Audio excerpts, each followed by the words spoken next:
Ayan guys, Assalamualaikum. Ayan, sa araw na ito ay mamimigay kami ng hygiene kit para sa mga taong mabait. Yan, para sa mga taong nasa provincial jail. Guys, paki-subscribe po sa ating channel para, para suportahan ako.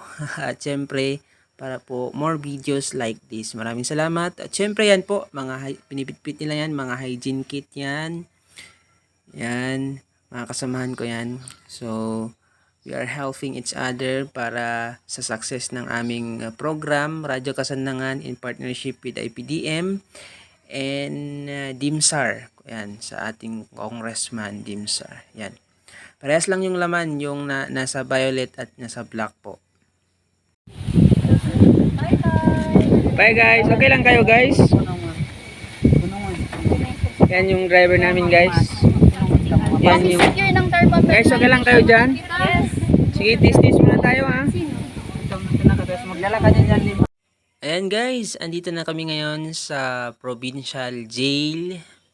Yan, kita nyo naman, yan, si DIMSAR, mag-outreach program kami. Ayan, si Ate Mia, inaayos yung speaker para sa program. Yan yung mga pagkain, na, yan, binibigay. Yun yung station manager namin. Yan, sina Ma'am, galing sa DIMSAR, sina Ate Leslie. Yan, yung mga kasamahan ko yan. Yan, magmarites sila. Yan yung mga tsinelas na galing sa kampo ng ating congressman, DIMSAR. Yan, ipamimigay nila. Yan, yun yung mga hygiene kit para sa mga taong mabait.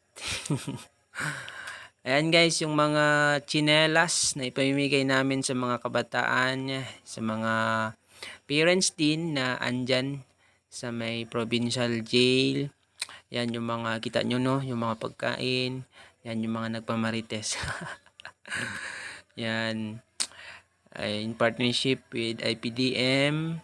Yan, DIMSAR. Yan, yung mga isang balde hygiene kit. Parehas lang yan, yung yan. C2 para sa mga taong.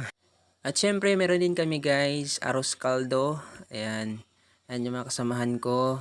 Yan yung station manager namin ng Radyo Kasandangan.